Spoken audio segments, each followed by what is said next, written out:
Hello everyone, welcome back to my YouTube channel. Last class में हम लोग non profit organisation की accounting शुरू किए थे, जिसमें हम लोगों ने देखा था कि नॉन प्रॉफिट ऑर्गेनाइजेशन क्या होती है और इसके अकाउंटिंग की ज़रूरत क्यों पड़ती है और इसके मेन सोर्स ऑफ इनकम कौन कौन से हैं। तो चलो आज की क्लास शुरू करने से पहले हम इसका ओवरव्यू ले लेते हैं, फिर आज की क्लास शुरू करते हैं।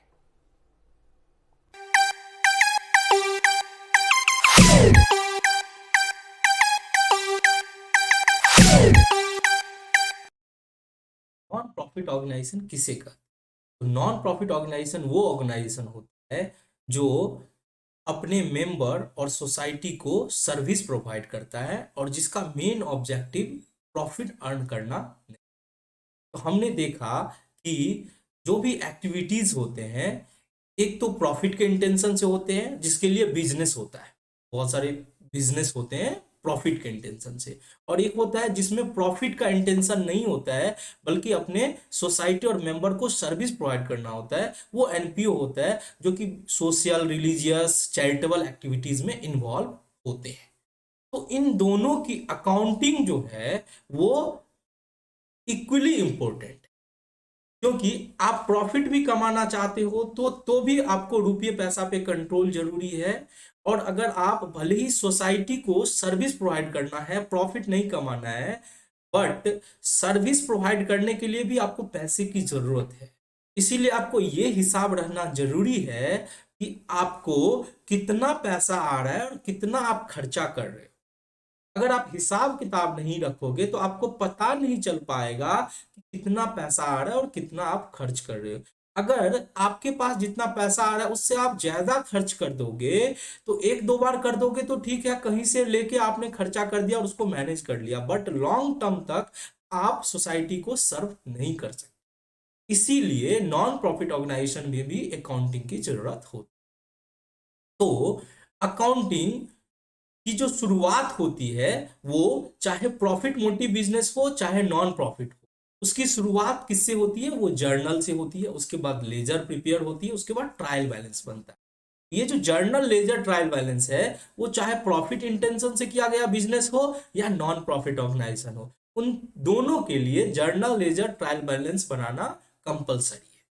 उसके बाद जर्नल, लेजर, ट्रायल बैलेंस के अलावा नॉन प्रॉफिट ऑर्गेनाइजेशन को एक अकाउंट बनानी पड़ती है अपने रिसिप्ट एंड पेमेंट को मेंटेन करने के लिए कि कितना पैसा आया और कितना खर्चा हुआ और कितना बैलेंस बचा।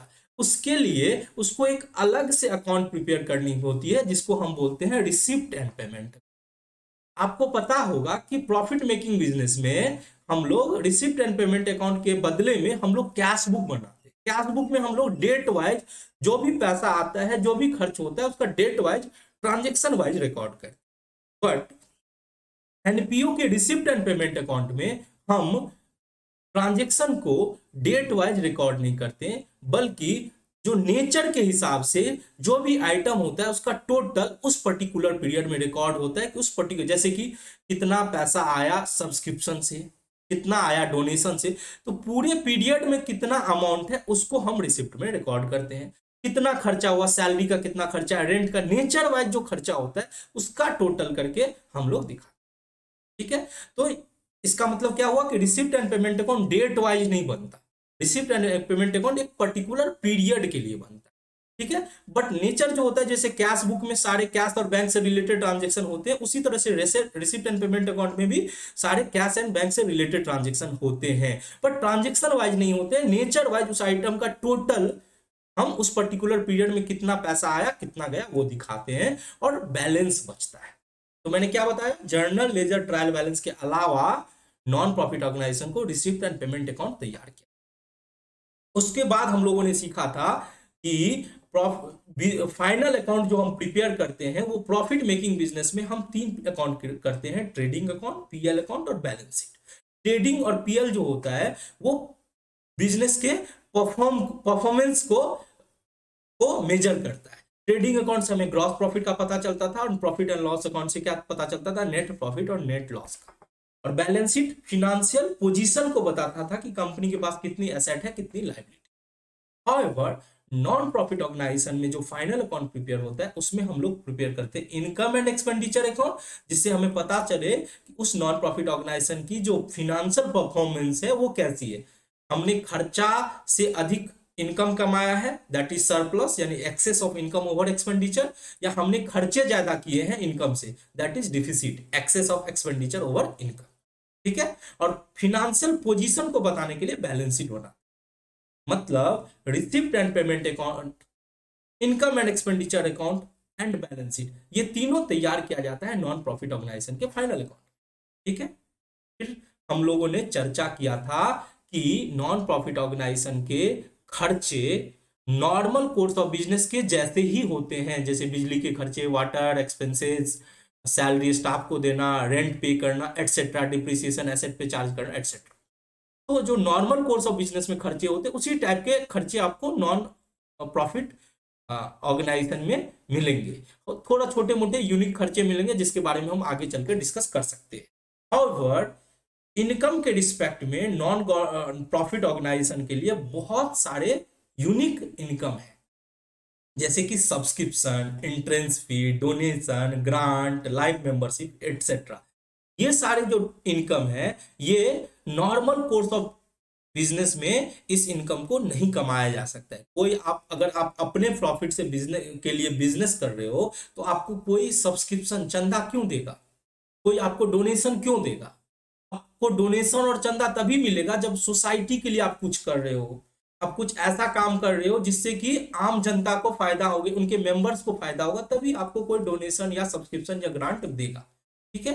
तो ये सब जो इनकम के बारे में जो हम लोग डिस्कस किए थे वो only for non profit organisation के लिए। ठीक है। तो चलो हम लोग इसको डिस्कस कर लेते हैं कि सब्सक्रिप्शन, सब्सक्रिप्शन क्या होता है। अपने मेंबर से जो पैसा हम लोग कलेक्ट करते हैं नॉन प्रॉफिट ऑर्गेनाइजेशन, उसे हम सब्सक्रिप्शन का। तो इसका जर्नल क्या होता है, जो भी पैसा आता है उसको हम डेबिट करते हैं cash account debit to subscription account. Subscription हमारे लिए क्या है, इनकम है। तो पैसा जब आता है तो चूंकि वो रिसिप्ट हुआ तो वो रिसिप्ट एंड पेमेंट अकाउंट के डेबिट साइड में जाए। ठीक है। और सब्सक्रिप्शन हमारे लिए क्या होता है, सब्सक्रिप्शन हमारे लिए इनकम होता है, और इनकम कहा जाता है इनकम एक्सपेंडिचर अकाउंट के क्रेडिट साइड। यहां मैंने बताया था कि जो भी हम करते हैं यहां डबल एंट्री सिस्टम के जो रूल्स होते हैं वो अप्लाई करते हैं। तो डबल एंट्री सिस्टम में लेजर के पोस्टिंग के क्या रूल है कि अगर एक अकाउंट में डेबिट होता है तो दूसरे अकाउंट में क्या होगा, क्रेडिट होगा। और रिसिप्ट एंड पेमेंट अकाउंट और इनकम एक्सपेंडिचर दोनों क्या है, लेजर अकाउंट है, क्योंकि हम क्या लिखते हैं, रिसिप्ट एंड पेमेंट अकाउंट, मतलब उस डिस्क्रिप्शन के पीछे क्या लगाते हैं, अकाउंट लगाते हैं। तो रिसिप्ट एंड पेमेंट अकाउंट में अगर डेबिट हुआ है तो वो इनकम एक्सपेंडिचर में कहा जाएगा, क्रेडिट जाएगा। और अगर रिसिप्ट एंड पेमेंट अकाउंट में क्रेडिट हुआ है तो वो कहा जाएगा इनकम एक्सपेंडिचर में, डेबिट में। ठीक है। चलो अब दूसरा चर्चा करते हैं एंट्रेंस फी का। एंट्रेंस फी, एडमिशन फी क्या होता है, जब भी कोई मेंबर नॉन प्रॉफिट ऑर्गेनाइजेशन में एंट्री लेता है तो उसे कुछ फीस पेमेंट करने होते हैं, उसी को एंट्री फी या एडमिशन फी बोला जाता है। ठीक है। तो इसका जो एंट्री होता है, जर्नल एंट्री, वो होता है cash account debit to entrance fee. तो चूंकि पैसा आया है तो वो तो रिसिप्ट एंड पेमेंट अकाउंट के डेबिट साइड में चला जाएगा। और एंट्री फी जो होता है वो जनरली क्या होता है, इनकम माना जाता है, उसे हम इनकम एक्सपेंडिचर अकाउंट में क्या करते हैं, क्रेडिट करते हैं। एंट्री फी को कहां क्रेडिट करते हैं, इनकम एक्सपेंडिचर के क्रेडिट साइड में। हाउएवर अगर एंट्री फी ये बताया गया हो कि एंट्री फी में कंडीशन डाल दिया हो कि इसको कैपिटलाइज करना है, तो फिर हम उसको इनकम एक्सपेंडिचर में नहीं दिखाएंगे, उसको कहां दिखाएंगे, बैलेंस शीट के कैपिटल साइड में क्या करेंगे, कैपिटल फंड में ऐड। क्लियर। नेक्स्ट हम लोग चर्चा किए थे डोनेशन। डोनेशन मतलब दान। ये कोई भी मेंबर या बाहर से लोग, कोई भी गवर्नमेंट कोई भी डोनेशन दे सकती है। अगर आप अच्छा काम कर रहे हो, आप समाज के लिए अच्छा कर रहे हो तो डोनेशन मिलता है। तो डोनेशन दो टाइप के हो सकते हैं, एक तो जनरल डोनेशन, बिना कंडीशन का दिया कि हमने इतना पैसा दे दिया, ये दे दिया, आप जो करना है करो, तो वो सिंपल डोनेशन होता है, इसमें कोई कंडीशन नहीं लगा होता है। वो हमारे लिए क्या होता है, नॉन गवर्नमेंट ऑर्गेनाइजेशन के लिए ये इनकम माना जाता है, उसे हम कहां दिखाते हैं, इनकम एक्सपेंडिचर के क्रेडिट साइड में। बट अगर डोनेशन में कंडीशन लगा दिया जाए कि ये स्पेसिफिक डोनेशन है, इस पैसा का यूज आप ये काम, आप बिल्डिंग बनाने के लिए करोगे, कि कोई मंदिर बनाने के लिए करोगे, कोई स्पोर्ट्स का कोई स्पोर्ट्स टूर्नामेंट कराने के लिए करोगे, तो फिर उस तरह के केस में अगर कंडीशन लगा देते हैं कि इस डोनेशन का यूज उसमें किया जाएगा, मतलब कंडीशन लगा देना मतलब एक लाइबिलिटीज साथ में दे देना, तो वो माना जाएगा हमारा लाइबिलिटीज, ना कि इनकम। तो लाइबिलिटीज को हम बैलेंस शीट में दिखाएंगे। अब बात करते हैं लीगेसी की। तो लीगेसी को हिंदी में बोलते हैं वसीयत। अब देखो ये जो होता है, अगर कोई इंसान चाहता है कि हमारे मरने के बाद हमारे जमीन जायदाद का पूरा हिस्सा या कुछ एक हिस्सा इस ट्रस्ट को, यानी इस नॉन प्रॉफिट ऑर्गेनाइजेशन को दे दिया जाए, क्योंकि उसको लगता है कि हमारे पास पैसा पड़ा हुआ है, इसका वहां पे अगर उसको हम दे देते हैं तो उसका सही इस्तेमाल होगा और लोगों के फायदे में होगा, तो क्या करते हैं, एक वसीयत बना देते, एक डॉक्यूमेंट्स बना देते हैं और बोल देते हैं कि हमारे मरने के बाद ये पैसा या ये जो भी जमीन जायदाद है पूरी संपत्ति जाएगी या उसका कुछ हिस्सा इस ट्रस्ट के नाम पे जाएगी। जब भी वसीयत के पैसे आते हैं या जो भी एसेट आती है, तो वो हमारे लिए क्या होती है, उसके लिए जर्नल एंट्री करते हैं, कैश अकाउंट डेबिट। अगर पैसा आया है तो cash account debit to legacy. अब चूंकि ये नॉर्मल, देखो इनकम की एक खासियत होती है कि वो रेगुलर नेचर की होती है, ठीक है, कम से कम साल में 1 से 2 बार आएगा। बट ये जो वसीयत होती है ये एक्स्ट्रा ऑर्डिनरी होती है लाइफ में एक बार कोई भी अगर मेंबर चाहे अपने वसीयत को दान में देना, तो वो एक ही बार दे सकता है कि हाँ हम अपना पूरा वसीयत दान में दे रहे हैं। तो ये एक्स्ट्रा ऑर्डिनरी होता है, ये हर साल या बार बार जनरेट होने वाला इनकम नहीं है, इसीलिए इसको कैपिटलाइज किया जाता है। इसको क्या किया जाता है, कैपिटलाइज किया जाता है। एंट्री क्या होगा, cash account debit to legacy. तो जो भी पैसे आएंगे वो रिसिप्ट एंड पेमेंट अकाउंट के डेबिट में जाएंगे और लेगेसी को हम बैलेंस शीट में कैपिटलाइज करेंगे। अब बात करते हैं ग्रांट की। तो देखो ग्रांट क्या होता है, ग्रांट मतलब होता है सहायता। सहायता कहीं से भी आ सकती है, गवर्नमेंट आपको ग्रांट दे सकता है या कोई दूसरा नॉन प्रॉफिट ऑर्गेनाइजेशन आपको ग्रांट दे सकता है, ठीक है। तो ग्रांट जो होता है वो 2 टाइप का होता है। एक तो होता है विदाउट कंडीशन, ग्रांट मिला कोई कंडीशन नहीं लगा है, मतलब नॉन प्रॉफिट ऑर्गेनाइजेशन उस पैसा को जहां चाहे वहां इस्तेमाल कर सकते हैं, ठीक है। तो उस तरह के ग्रांट को इनकम माना जाता है और उसे इनकम एंड एक्सपेंडिचर अकाउंट के क्रेडिट साइड में दिखाया जाता है। कहां दिखाया जाता है, इनकम एक्सपेंडिचर के क्रेडिट साइड। हाउएवर अगर ग्रांट में कंडीशन लगा दिया जाए कि इस ग्रांट का इस्तेमाल तो इसी चीज में होगा, यानी कि कंडीशन लगा देना, इसका मतलब हुआ कि इस ग्रांट को तो हम दे रहे हैं, साथ में एक लाइबिलिटीज भी दे रहे हैं कि ये पैसा दे रहे हैं इससे आप ये काम करोगे, तो साथ में लाइबिलिटीज अगर आ जाती है तो उसे हम कैपिटलाइज करते हैं और बैलेंस शीट में दिखाते हैं। बैलेंस शीट के कैपिटल एंड लाइबिलिटी साइड में उसे हम दिखाते हैं, ठीक है।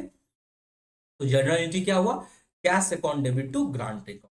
तो कैश जो है वो रिसिप्ट है, तो जो भी रिसिप्ट है वो कहा जाएगा, रिसिप्ट एंड पेमेंट अकाउंट के डेबिट साइड में, क्योंकि रिसिप्ट एंड पेमेंट अकाउंट के डेबिट साइड में हम सारे रिसिप्ट को दिखाते हैं। और अगर ग्रांट में कोई कंडीशन नहीं लगी होगी तो वो हमारी इनकम होगी और उसे कहाँ दिखाएंगे, इनकम एक्सपेंडिचर के क्रेडिट साइड। अगर कंडीशन लगी होगी तो उस ग्रांट को हम क्या करेंगे, कैपिटलाइज करेंगे, और कैपिटलाइज करेंगे तो हम बैलेंस शीट के कैपिटल लायबिलिटी में दिखाएंगे। बात करते हैं नेक्स्ट इनकम की, क्या है वो, फंड्स। तो फंड्स के लिए क्या होता है कि फंड्स मतलब आप समझो कि आप, फंड्स मतलब होता है पैसा बचा बचा के रखना किसी स्पेसिफिक पर्पस के लिए, ठीक है। तो अगर कोई पैसा आता है किसी पर्पस के लिए, यानी कि आपको लाइबिलिटीज भी साथ में दिया जाता है कि इस पैसा का आप इस काम में यूज करोगे। स्पोर्ट्स का कोई फंड होगा, कोई क्लब का फंड होगा, टूर्नामेंट कराने का फंड होगा, ठीक है, मंदिर बनाने का फंड होगा। तो इस तरह का फंड्स के पीछे क्या होता है, एक लाइबिलिटी छुपा हुआ होता है, इसीलिए फंड्स को हम क्या करेंगे, कैपिटलाइज करेंगे। तो पैसे जब आएगी तो उसको हम रिसीव्ड एंड पेमेंट अकाउंट के डेबिट साइड में दिखाएंगे, और जो भी फंड के लिए हमको पैसा आएगा उसको हम बैलेंस शीट की लायबिलिटी साइड में क्या करेंगे, कैपिटलाइज करेंगे, ठीक है। अब नेक्स्ट इनकम की बात करती है, वो है लाइफ मेंबरशिप फी। अब देखो लाइफ मेंबरशिप फी क्या होता है, अगर किसी मेंबर को पूरे लाइफ टाइम के लिए परमानेंट मेंबर बनना है तो उसको life time membership fee payment, ये एक बड़ी रकम होती है और एक बार पेमेंट करने से आप पूरे लाइफ के लिए परमानेंट मेंबर उस क्लब या उस ट्रस्ट के लिए बन जाते हैं। अब चूंकि ये बार बार एक ही बार पेमेंट होगा लाइफ में, उसका दोबारा पेमेंट नहीं होगा। तो मैंने बताया था इनकम की एक खासियत होती है कि ये फ्रीक्वेंट नेचर का हो। तो वो फ्रीक्वेंट नेचर का नहीं होता है तो हम उसको कैपिटलाइज करते हैं। तो लाइफ मेंबरशिप फी को हम क्या करेंगे, कैपिटलाइज करेंगे और बैलेंस शीट के लायबिलिटी साइड में दिखाएंगे। तो जो एंट्री क्या होगा, cash account debit to life membership fee. तो जो भी पैसा आएगा उसे हम कहाँ दिखाएंगे, रिसिप्ट एंड पेमेंट अकाउंट पे डेबिट साइड में।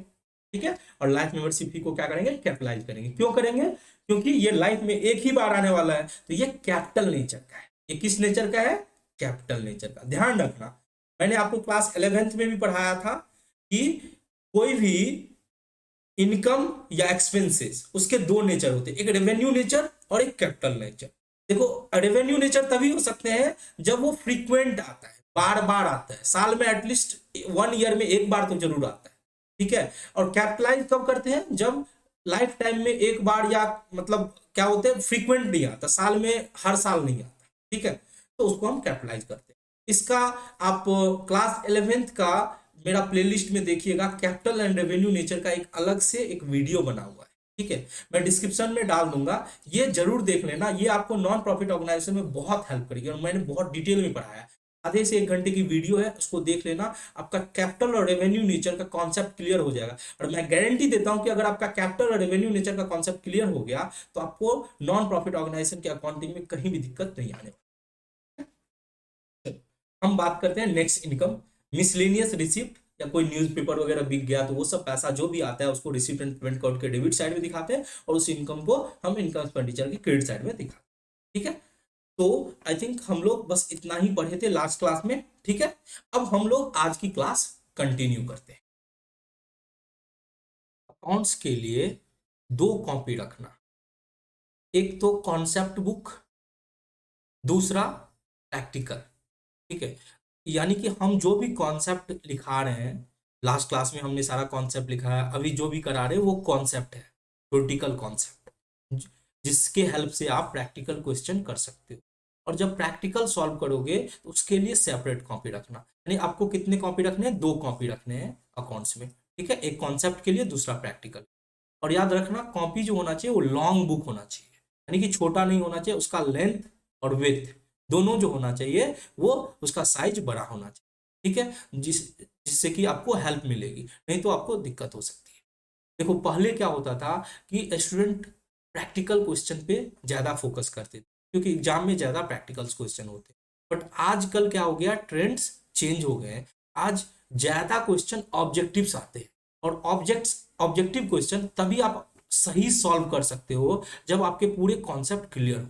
तो हम लोगों को प्रैक्टिकल पे जितना फोकस करेंगे उतना ही कॉन्सेप्ट पे देंगे। ठीक है, एक भी कॉन्सेप्ट मिस नहीं होना चाहिए। ठीक है, चलो तो हम लोग शुरू करते हैं। Meaning of NPO, meaning of non profit organisation. अब देखो मैं नॉन प्रॉफिट ऑर्गेनाइजेशन के बदले में क्या लिखूंगा, एनपीओ लिखूंगा। ठीक है, आप हमेशा फुल फॉर्म लिखने की प्रयास करना। ठीक है, यानी कि एनपीओ की मीनिंग क्या होती है, देखो मैंने थ्योरेटिकली आपको समझा दिया हूं, बट मैं हर हर एक कॉन्सेप्ट को लिखा भी देता हूं, क्योंकि जो भी मैं आपको पढ़ाया हूं, मुंह से बोला हूं, वो हर चीज आप दिमाग में नहीं रख सकते, तो हर चीज का मैं नोट डाउन करा दूंगा। ठीक है, और आप लोग साथ में लिख लेना। ठीक है, ये आपको हेल्प मिलेगी एग्जाम के टाइम में कि सारा कॉन्सेप्ट एक जगह आपके पास रहेगा। और किसी भी स्टूडेंट को लिखने में अगर उनकी स्पीड स्लो है और वो ठीक से लिख नहीं पाते हैं, तो मैं साथ में वीडियो के डिस्क्रिप्शन में आपको जो भी मैं लिखाता हूं उसका नोट्स पीडीएफ में दूंगा, तो आप पीडीएफ डाउनलोड करके आप वहां से भी आप लिख सकते हो। ठीक है, तो सबसे पहले समझते हैं एनपीओ का मीनिंग क्या होता है। देखो एनपीओ क्या है, एक एंटिटी है, legal entity. Non profit organisation क्या है, एक legal entity. NPO is a legal, कौन सी एंटिटी है, ये एक लीगल एंटिटी। ठीक है, जो ऑर्गेनाइज, यानी किसके लिए स्थापना होती है, ऑर्गेनाइज्ड एंड ऑपरेटेड, जिसकी स्थापना होती है और जो काम करता है किसके लिए, अपने मेंबर और सोसाइटी के को सर्विस प्रोवाइड करने के। Organised and operated, organised and operated for their benefits of for their benefits of members and society, for their benefits of members and society। मैंने क्या बताया, इसकी डिफिनीशन क्या बताया? एनपीओ क्या है? एक लीगल एंटिटी। ठीक है, मैं हाईलाइट करता हूं, देखो हर एक वर्डिंग जो मैं लिखाता हूं उसके ऊपर एक ऑब्जेक्टिव बन सकता है। तो फर्स्ट क्या है? एनपीओ क्या है? एक लीगल एंटिटी, यानी कि कानूनी रूप से एक ये ऑर्गेनाइजेशन है जिसकी स्थापना और जिसका काम किसके लिए होता है? अपने सोसाइटी एंड मेंबर्स को बेनिफिट प्रोवाइड के लिए, करने के लिए, for the benefits of members and society. जो मैं की वर्ड है मैंने उसको हाईलाइट कर दिया। ठीक है, चलो अब बात करते हैं नेक्स्ट पॉइंट की। तो देखो एनपीओ को हम लोग, नॉन प्रॉफिट ऑर्गेनाइजेशन को हम लोग नॉन बिजनेस एंटिटी भी बोलते हैं।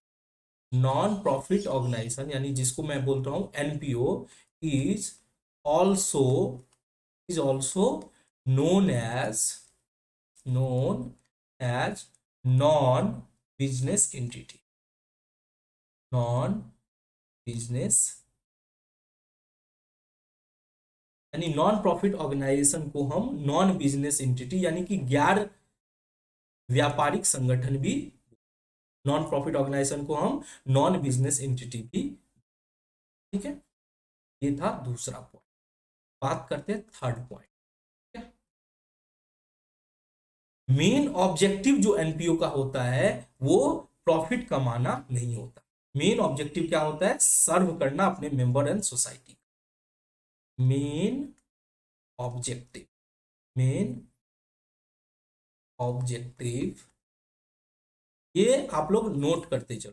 ठीक है, main objective of non profit organisation is to serve their member, serve their members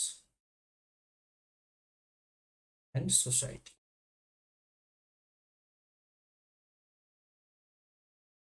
and not to earn profit, not to earn, यानी कि नॉन प्रॉफिट ऑर्गेनाइजेशन जो होता है उसकी जो मेन ऑब्जेक्टिव होती है अपने मेंबर्स और सोसाइटी की सर्विस देना।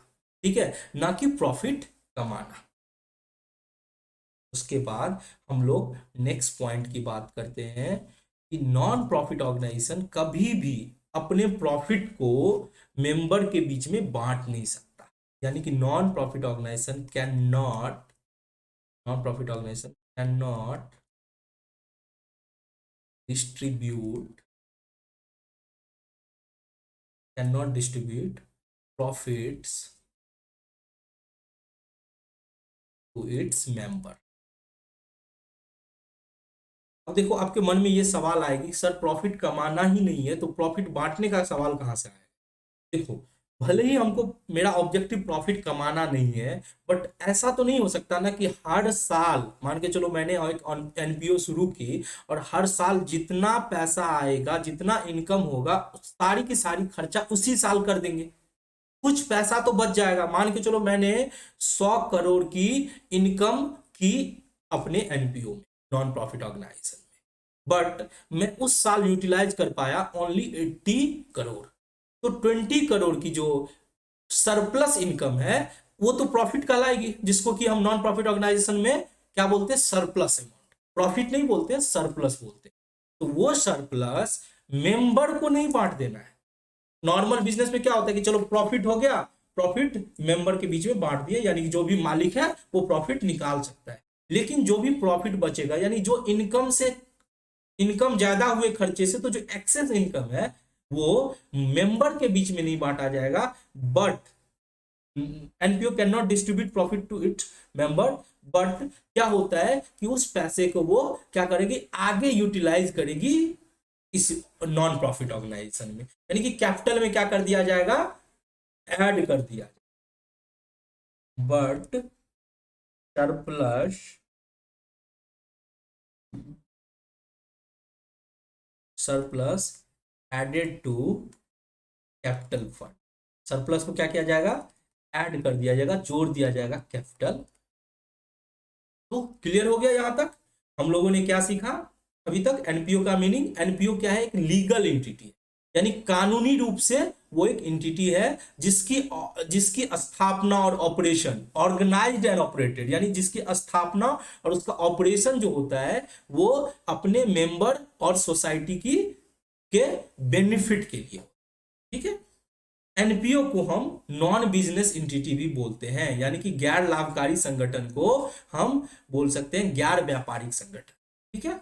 मेन ऑब्जेक्टिव जो होता है एनपीओ का वो होता है अपने मेंबर और सोसाइटी को सर्विस प्रोवाइड करना, ना कि प्रॉफिट कमाना। ठीक है। एनपीओ जो भी सरप्लस अमाउंट बच जाता है उसको हम मेंबर के बीच में तो नहीं बांट सकता है, बट सरप्लस को वो क्या करेगा? कैपिटल फंड में ऐड करेगा, जिसको फ्यूचर में यूज किया जा सकता है। ठीक है। चलो, अब एक पॉइंट और बचा हुआ है मीनिंग में, वो भी मैं बता देता हूं कि अगर आप चाहते हो कि आप नॉन प्रॉफिट, देखो ये मैं एक दो पॉइंट एक्स्ट्रा भी जो आपके सिलेबस में नहीं है वो भी कवर कर दूंगा आपके नॉलेज के लिए। ठीक है। जो आपके कॉन्सेप्ट को और बूस्ट अप कर देंगे। ठीक है। तो चलो बात करते हैं कि नॉन प्रॉफिट ऑर्गेनाइजेशन को क्या करना होता है? लाइसेंस लेना होता है, गवर्नमेंट से अप्रूवल लेना पड़ता है एग्जामिशन का। क्योंकि देखो मैंने आपको बताया था कि नॉन प्रॉफिट ऑर्गेनाइजेशन के जो मेन सोर्स ऑफ इनकम होते हैं वो चंदा होता है, डोनेशन होता है, ग्रांट होता है। ठीक है। अब कोई भी किसी भी नॉन प्रॉफिट ऑर्गेनाइजेशन को डोनेशन सब्सक्रिप्शन क्यों देगा अगर उसको फायदा नहीं होगा? ठीक है। फायदा क्या हो सकता है? अगर आप बोलोगे डोनेशन दे रहा है तो फायदा क्या हो सकता है? मान के चलो मैं एक सैलरीड एम्प्लॉय हूँ। ठीक है। मान के नहीं चलो मैं एक सैलरीड एम्प्लॉय हूँ। ठीक है। तो अगर मैं जो भी सैलरी के रूप में जो भी कमाता हूं उसका एक हिस्सा मुझे गवर्नमेंट को टैक्स के रूप में देना पड़ता है। मुझे क्या करना पड़ता है? गवर्नमेंट को टैक्स के रूप में देना हो। बट मैं क्या करता हूं कि कुछ पैसा अपना सैलरी का कुछ हिस्सा समाज के लिए मैं क्या करता हूं? किसी नॉन प्रॉफिट ऑर्गेनाइजेशन को डोनेट कर देता हूं। तो मुझे उस जितना का मैं डोनेशन दिया हूं उसका मुझे टैक्स एग्जेम्पशन मिल जाता है, मतलब उसमें उसके टैक्स में मुझे छूट मिल जाती है। ठीक है। बट ये छूट तभी मिल सकती है जब वो नॉन प्रॉफिट ऑर्गेनाइजेशन क्या हो? गवर्नमेंट के साथ अप्रूवल लिया हो, उस रजिस्टर्ड किया हो इनकम टैक्स एक्ट के। ठीक है। तो यानी कि अगर किसी नॉन प्रॉफिट ऑर्गेनाइजेशन की स्थापना कर रहे हैं आप और आप चाहते हैं कि आपके जो मेंबर हैं जो आपको डोनेशन देते हैं उनको टैक्स में एग्जेम्पशन मिले, यानी टैक्स में छूट मिले, तो नॉन प्रॉफिट ऑर्गेनाइजेशन को क्या लेना चाहिए? अप्रूवल लेना चाहिए गवर्नमेंट से। ठीक है। सो दैट उनके मेंबर को टैक्स एग्जेम्पशन मिल सके और नॉन प्रॉफिट ऑर्गेनाइजेशन को भी टैक्स बेनिफिट मिलता है, उसको भी टैक्स देने की जरूरत नहीं होती है अगर वो टैक्स अप्रूवल लेते हैं। ठीक है। चलो ये भी नोट कर लो। Non profit organization take approval, take approval from government. इससे लेते हैं सेंट्रल गवर्नमेंट से approval. non-profit organization take approval from government for tax exemption, for tax exemption।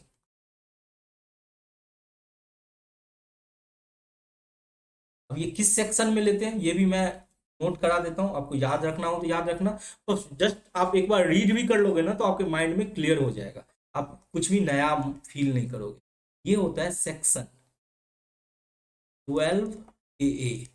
ये मैं कुछ ज्यादा पढ़ा रहा हूँ इसको, इसको बस आप एक बार जस्ट कर लेना, कुछ नहीं याद रखने की जरूरत। 61। तो मैंने क्या बताया कि नॉन प्रॉफिट ऑर्गेनाइजेशन को क्या लेना होता है? अप्रूवल लेना होता है टैक्स एग्जेक्शन के लिए। किसके तहत? सेक्शन 12 ए के तहत ऑफ इनकम टैक्स 1961। ठीक है। बस इतना एनपीओ के बारे में जान लिया ना तो उसका उसके मीनिंग के लिए इतना काफी है। क्या होता है मैं फिर से बताता हूँ। एनपीओ क्या होता है? एक लीगल एंटिटी होती है जो ऑर्गेनाइज और ऑपरेट होती है अपने मेंबर और सोसाइटी के बेनिफिट के लिए, यानी कि अपने मेंबर और सोसाइटी के फायदे के लिए इस नॉन प्रॉफिट ऑर्गेनाइजेशन की स्थापना की जाती है। ये क्या है? एक लीगल एंटिटी। ठीक है। नॉन प्रॉफिट ऑर्गेनाइजेशन को हम नॉन बिजनेस एंटिटी भी। ठीक है। उसका जो मेन ऑब्जेक्टिव होता है वो अपने मेंबर और सोसाइटी को सर्विस देना, ना कि प्रॉफिट कमाना। ठीक है। हाँ, हालांकि अगर कुछ प्रॉफिट हो जाता है जिसको हम सरप्लस बोलते हैं, उस प्रॉफिट को मेंबर्स के बीच में नहीं बांट सकते, बल्कि कैपिटल फंड में ऐड करना होगा और फ्यूचर में उस प्रॉफिट को यूटिलाइज कर सकते हैं नॉन प्रॉफिट ऑर्गेनाइजेशन में। ठीक है, बट मेंबर को बांट नहीं सकते। अब मैंने बताया कि नॉन प्रॉफिट ऑर्गेनाइजेशन को अगर टैक्स का बेनिफिट लेना है और उसके मेंबर को भी टैक्स का बेनिफिट पहुंचाना है, यानी कि अगर कोई मेंबर डोनेशन देता है, ग्रांट देता है, तो उसको भी अगर टैक्स का बेनिफिट लेना क्लेम करना है, उसके लिए नॉन प्रॉफिट ऑर्गेनाइजेशन को क्या करना पड़ता है, गवर्नमेंट, सेंट्रल गवर्नमेंट से क्या करना होता है, अप्रूवल लेना होता है, जो कि section 12A of income tax act 1961 के तहत। ठीक है। चलो, अब नेक्स्ट स्लाइड में हम लोग चर्चा करते हैं एग्जाम्पल्स क्या क्या होते हैं एनपीओ के, नॉन प्रॉफिट ऑर्गेनाइजेशन के क्या क्या एग्जाम्पल्स हैं। Examples of non profit organisation. तो नॉन प्रॉफिट ऑर्गेनाइजेशन के जो एग्जाम्पल्स हैं हम उसको कैटेगराइज करते हैं।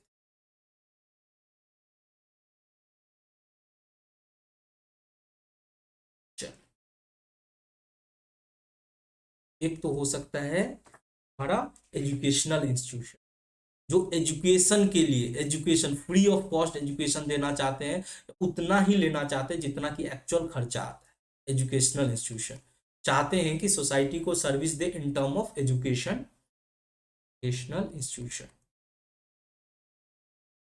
अब देखो, कोई भी स्कूल कॉलेज जिसकी स्थापना इस उद्देश्य से होता है कि प्रॉफिट नहीं कमाना है, बल्कि अपने आसपास के लोगों को सर्विस प्रोवाइड करना है एजुकेशन के टर्म में, तो वो स्कूल भी हो सकता है और कॉलेज भी हो सकता है, यूनिवर्सिटी भी हो सकता है।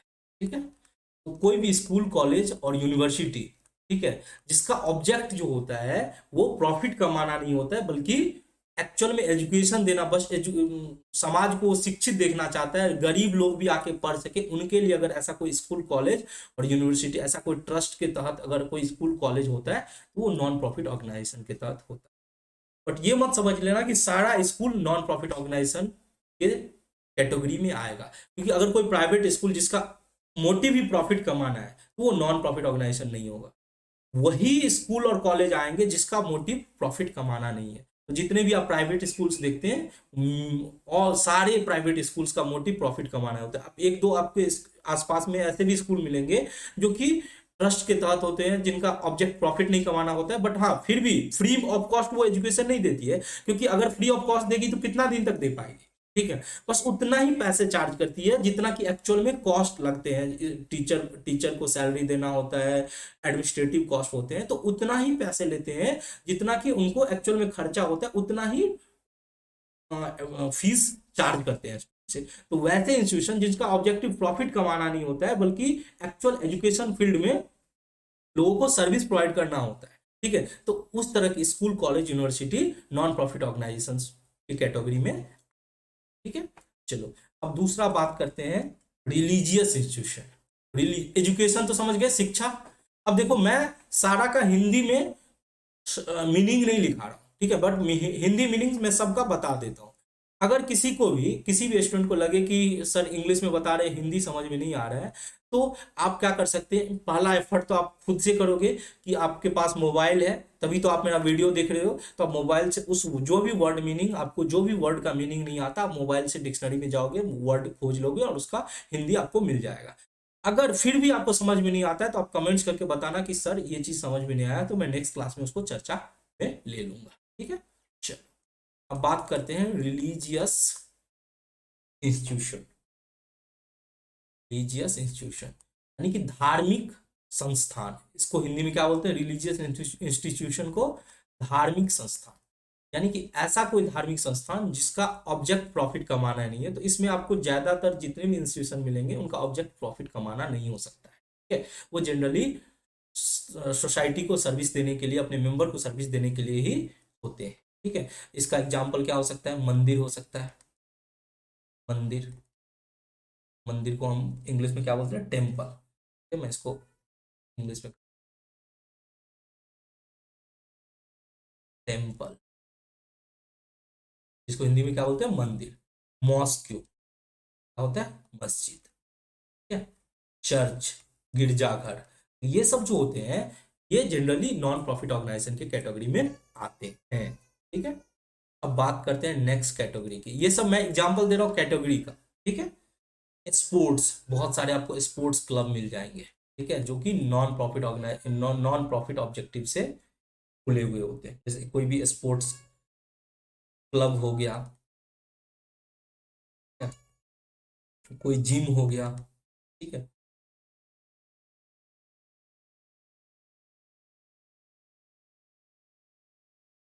ठीक है, चलो। अब एक होते हैं कैटेगरी सोशल। सोशल में बहुत सारे अलग अलग टाइप के हो सकते हैं, जैसे हॉस्पिटल हो गया, लाइब्रेरी हो गया, हॉस्पिटल, लाइब्रेरी एक्सेट्रा। तो जो सोसाइटी, कॉमन सोसाइटी के लिए बनाया जाता है। अब देखो, आपको यहाँ भी एक कंफ्यूजन आ सकता है, क्या, कि हॉस्पिटल प्राइवेट हॉस्पिटल भी होते हैं। जो प्राइवेट हॉस्पिटल प्रॉफिट कमाने के लिए होते हैं, उनको नॉन प्रॉफिट ऑर्गेनाइजेशन की कैटेगरी में नहीं रखा जाए। वही हॉस्पिटल जो ट्रस्ट के तहत रजिस्टर्ड है और उनका ऑब्जेक्टिव प्रॉफिट कमाना नहीं है बल्कि अपने सोसाइटी को सर्विस प्रोवाइड करना, वो उतना ही चार्ज करते हैं। ये भी इसका मतलब नहीं कि फ्री ऑफ कॉस्ट। मैंने क्या बताया कि पैसा रहना चाहिए तभी तो सर्विस प्रोवाइड कर पाएंगे। चार्ज करते हैं उस हॉस्पिटल में, बट उतना ही जितना कि उनका खर्चा होता है हॉस्पिटल को चलाने में, ठीक है, बस उतना ही चार्ज करते हैं। मनमाना प्रॉफिट कमाने के लिए चार्ज नहीं करते हैं। तो उस तरह के हॉस्पिटल नॉन प्रॉफिट ऑर्गेनाइजेशन के एग्जांपल्स में आएंगे। मतलब चाहे कोई भी हो, चाहे मंदिर टेम्पल कुछ भी हो, स्कूल हो, हॉस्पिटल हो, कुछ भी हो, लेकिन ऑब्जेक्टिव प्रॉफिट कमाना नहीं होना। अगर किसी हॉस्पिटल का या किसी स्कूल का हॉस्पिटल प्रॉफिट कमाने का ऑब्जेक्टिव होगा, तो वो नॉन प्रॉफिट ऑर्गेनाइजेशन के कैटेगरी में नहीं आएगा। बाकी मैं एक और कैटेगरी लिख देता हूं, अदर। अदर में सबके लिए हो गया। अगर आपको भी मन है कि एक नॉन प्रॉफिट ऑर्गेनाइजेशन शुरू करता हूं, आप मान के चलो डॉक्टर हो, इंजीनियर हो, चार्टर्ड अकाउंटेंट हो, अगर आपको भी चाहते हैं कि मैं फ्री ऑफ कॉस्ट या उतना ही चार्ज करूं, मेरा ऑब्जेक्टिव प्रॉफिट कमाना ही नहीं है बल्कि सोसाइटी को सर्व करना है, मेंबर को सर्व करना है, तो आप भी नॉन प्रॉफिट ऑर्गेनाइजेशन का वो शुरू कर सकते हो। तो कोई डॉक्टर हो गया, सीए हो गया, इंजीनियर हो गया, अगर वो चाहता है कि उसका ऑब्जेक्टिव प्रॉफिट कमाना नहीं है, तो वो भी, मतलब कोई भी प्रोफेशन से हो, कोई भी हो, अगर आप नॉन प्रॉफिट ऑर्गेनाइजेशन आप चाहे तो शुरू कर सकते हो, अगर आपका ऑब्जेक्टिव प्रॉफिट कमाना नहीं है बल्कि अपने सोसाइटी और मेंबर को सर्विस प्रोवाइड करना है। तो कहते हैं आगे, ऑब्जेक्टिव्स ऑफ एनपीओ, यानी कि एक नॉन प्रॉफिट ऑर्गेनाइजेशन की ऑब्जेक्टिव क्या होती है। देखो, मैं ये सब लिखा रहा हूं क्योंकि ये सब सारे कॉन्सेप्ट है, ये सब सारे कॉन्सेप्ट आपके क्लियर होना चाहिए। और मैं आप लोगों से रिक्वेस्ट करता हूं कि अगर कोई भी कॉन्सेप्ट में थोड़ा सा भी डाउट आए, अब बेहिचक आप क्या कर सकते हैं, कमेंट्स दे सकते हैं मेरे यूट्यूब चैनल पे कि सर इस पॉइंट का कॉन्सेप्ट क्लियर नहीं हुआ। मैं आगे चल के मैं अपना मोबाइल नंबर भी दे दूंगा, आप मोबाइल नंबर से कॉल भी कर सकते हैं मॉर्निंग टाइम में, 6 से 10, ठीक है। बट मैं अभी मोबाइल नंबर नहीं दे रहा हूँ, मैं 1-2 क्लास के बाद आपको मोबाइल नंबर भी दे दूंगा, ठीक है। चलो, तो हम बात करते हैं किसकी, नॉन प्रॉफिट ऑर्गेनाइजेशन के ऑब्जेक्टिव की। तो नॉन प्रॉफिट ऑर्गेनाइजेशन के ऑब्जेक्टिव क्या होते हैं, वो होते हैं मेंबर्स को सर्व करना और सोसाइटी को सर्व करना। सर्व करना मेंबर्स एंड सोसाइटी, सर्व करना मेंबर्स एंड सोसाइटी, यानी कि मेंबर और सोसाइटी की क्या करना, सेवा करना। अब किस फील्ड में सर्व करना, सर्व करना किस फील्ड में, ठीक है, इन वेरियस फील्ड। बहुत सारे फील्ड हैं जिसमें कि मेंबर्स ऑफ सोसाइटी की सर्विस की जा सकती है, वेरियस फील्ड। इसका मैं एग्जांपल देता हूँ, लाइक एजुकेशन। एजुकेशन के क्षेत्र में आप सर्विस दे सकते हो, ठीक है। साइंस के क्षेत्र में दे सकते हो, आर्ट्स के क्षेत्र में दे सकते हो, कोई भी कला, साइंस मतलब विज्ञान के क्षेत्र में दे सकते हो, ठीक है।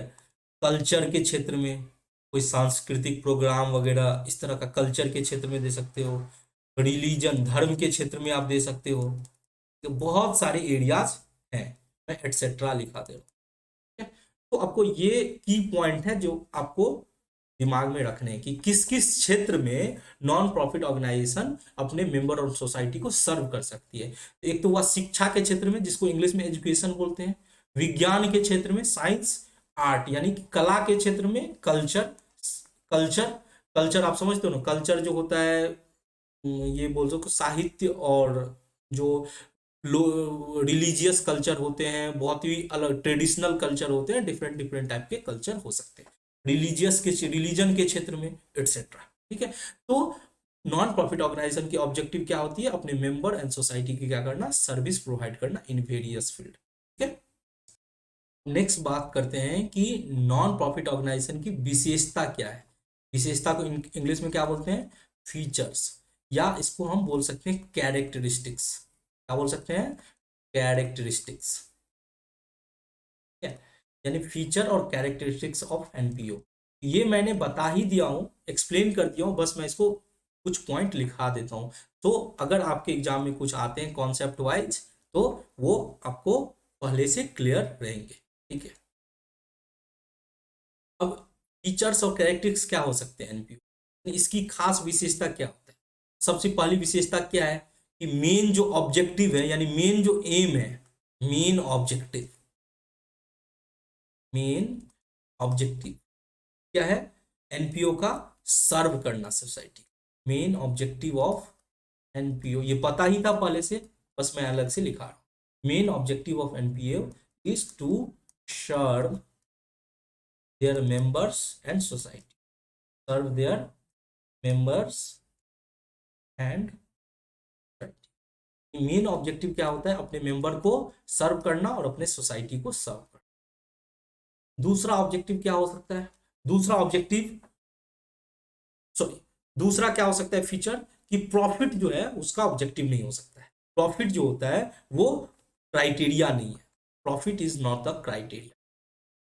प्रॉफिट इज नॉट द, आप ऐसे लिख लो, प्रॉफिट मेकिंग, प्रॉफिट मेकिंग यानी प्रॉफिट बनाना, प्रॉफिट कमाना, is profit making is not the objective of NPO. Not the, जो मैंने लिखाया है, जो भी मैंने पढ़ाया उसी में से मैं बता रहा हूं, नॉट द ऑब्जेक्टिव ऑफ। चलो, अब अगला पॉइंट, थर्ड पॉइंट कर, तीसरी पॉइंट क्या? ठीक है, मेन। अब देखो तीसरी विशेषता क्या हो सकता है कि एनपीओ क्या होता है? आर्ट साइंस इस सबको प्रमोट करता है। एनपीओ क्या करता है? प्रमोट करता है। प्रमोट, प्रमोट मतलब आगे ले जाना चाहता है इसको, आर्ट्स, साइंस, कल्चर, जितना भी मैंने ऑब्जेक्टिव में लिखा था वो सब लिख दो। Religion, education, sport, etcetera. क्या करना है?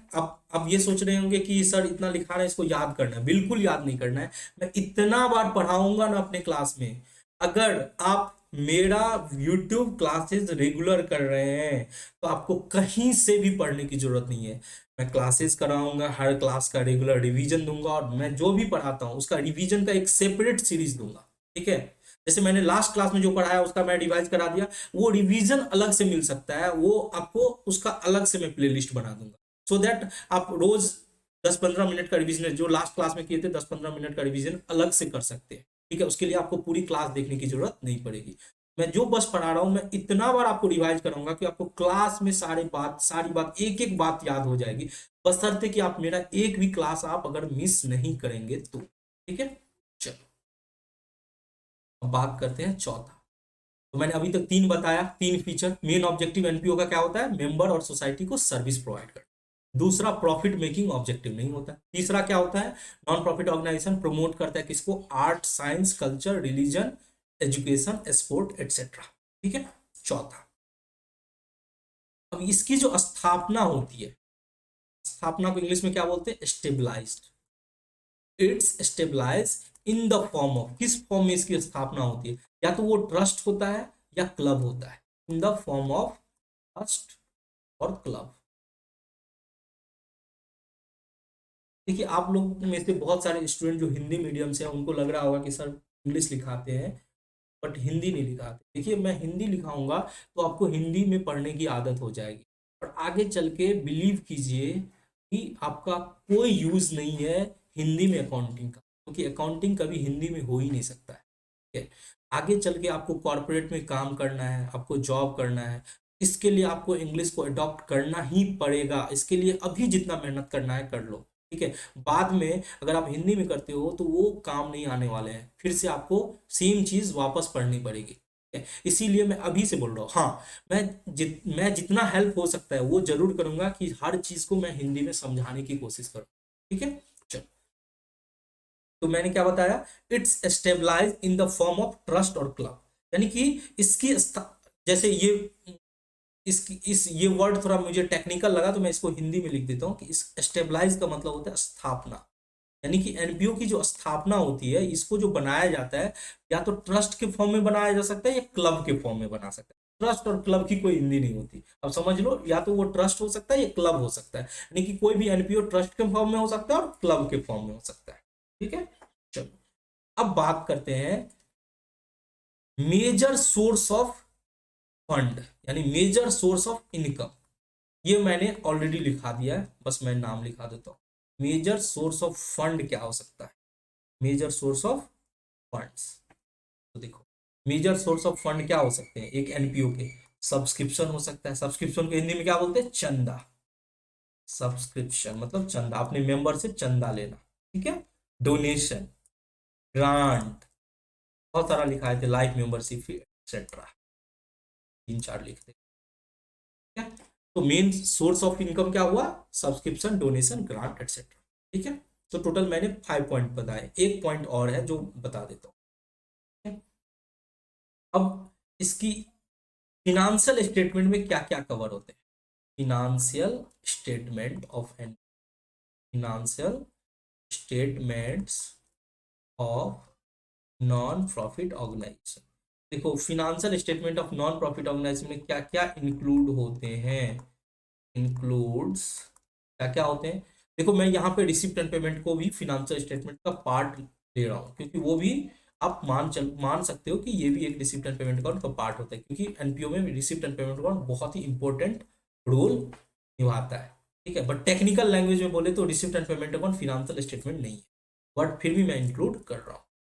रिसिप्ट तो आप बोल सकते हो कि एनपीओ में आप तीन चीज बनाते हो, receipt and payment account, income and expenditure account और बैलेंस शीट।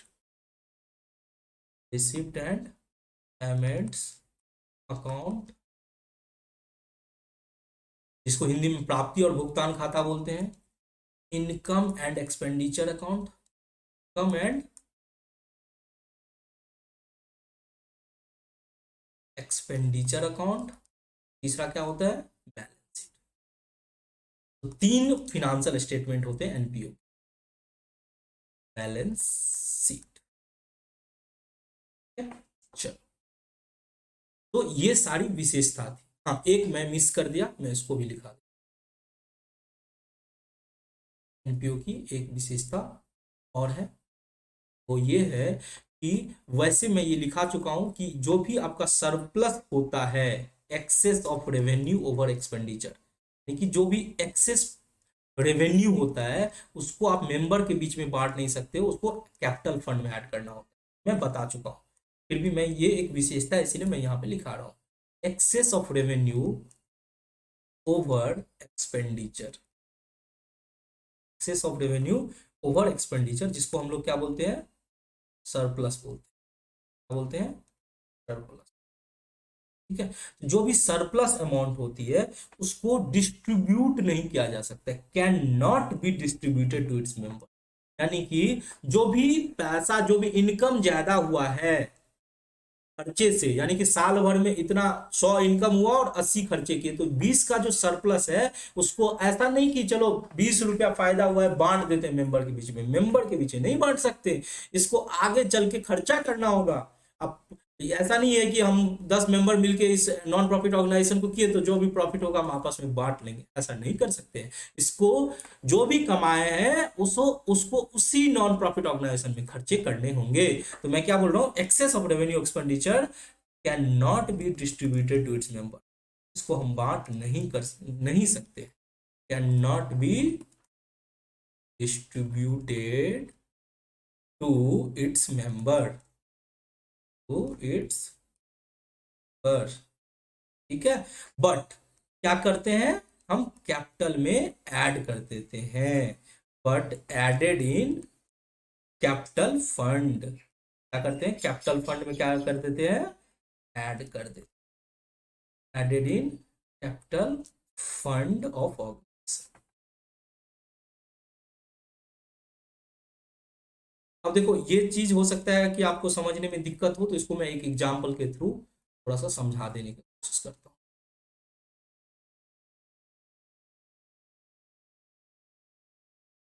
ठीक है? ये आपका income and expenditure, income and expenditure. आपको पता है कि नॉन प्रॉफिट ऑर्गेनाइजेशन में हम क्या बनाते हैं, इनकम एक्सपेंडिचर, जिससे हमें पता चलता है कि कितना फायदा हुआ है कितना नुकसान हुआ, इसको बोलते हैं कितना सरप्लस हुआ है कितना डिफिसिट हुआ है। तो इसका जो हम लोग हेडिंग डालते हैं वो इस तरह से डालते हैं कि डेबिट साइड में इनकम होते हैं, क्रेडिट साइड में एक्सपेंडिचर होते हैं। डेबिट में क्या होते हैं, सॉरी डेबिट में एक्सपेंडिचर होते हैं, क्रेडिट साइड में इनकम होते हैं। डेबिट में क्या होते हैं एक्सपेंडिचर, और क्रेडिट साइड में क्या होते हैं इनकम, अमाउंट्स का कॉलम होता है। चलो अब देखो मान के चलो कि इनकम मेरा 100 था, पूरा टोटल इनकम की बात करता हूँ, और एक्सपेंसेस मेरा कितना था 30 था। ये जो सरप्लस है मैं इसी की बात कर रहा हूँ कि इनकम ज्यादा हुआ और एक्सपेंसेस कम हुआ, तो यानी ये जो 20 की सरप्लस है, इस सरप्लस को हम मेंबर के बीच में नहीं बांट सकते, डिस्ट्रीब्यूट कर सकते हैं कि इस पैसा को डिस्ट्रीब्यूट मेंबर टू, ना ना बिल्कुल नहीं कर सकते, ये हम नहीं कर सकते, मेंबर को बांट नहीं कर सकते, नहीं सकते। क्या कर सकते हैं, इसको हम क्या करेंगे कैपिटल फंड में ऐड करेंगे और बाद में ऑर्गेनाइजेशन में ही यूज हो जाएगा। क्या ऐड किया जाएगा कैपिटल फंड में, कैपिटल फंड में क्या करेंगे जोड़ देंगे, कैपिटल फंड में क्या करेंगे जोड़ देंगे। ठीक है, चलिए।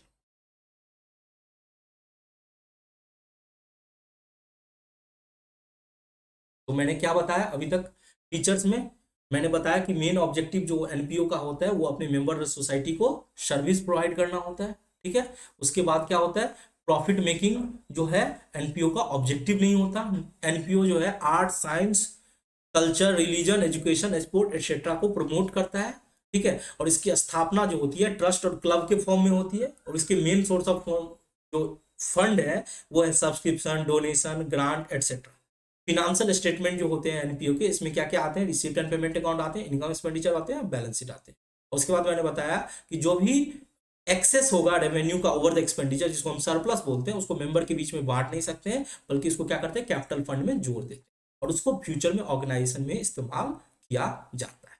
ठीक है, चलो बात करते हैं नेक्स्ट कॉन्सेप्ट की, डिफरेंस प्रॉफिट कमाने वाली ऑर्गेनाइजेशन और नॉन प्रॉफिट ऑर्गेनाइजेशन के बीच में क्या डिफरेंस है। ये आपके बोर्ड्स एग्जाम में आते हैं, 5 मार्क्स के क्वेश्चन आ सकते हैं। तो difference between profit organisation and non profit organisation, profit different between profit earning and non profit organisation, non profit, तो प्रॉफिट अर्निंग ऑर्गेनाइजेशन और नॉन प्रॉफिट अर्निंग ऑर्गेनाइजेशन के बीच में क्या डिफरेंस है। ठीक है, तो इसको समझते हैं। अब देखो जो प्रॉफिट ऑर्गेनाइजेशन है इसको मैं एक अलग लिख लेता हूँ, प्रॉफिट ऑर्गेनाइजेशन, और नॉन प्रॉफिट ऑर्गेनाइजेशन जिसको हम लोग एनपीओ बोलते हैं, उसको एक अलग कैटेगरी में ले लें। चलो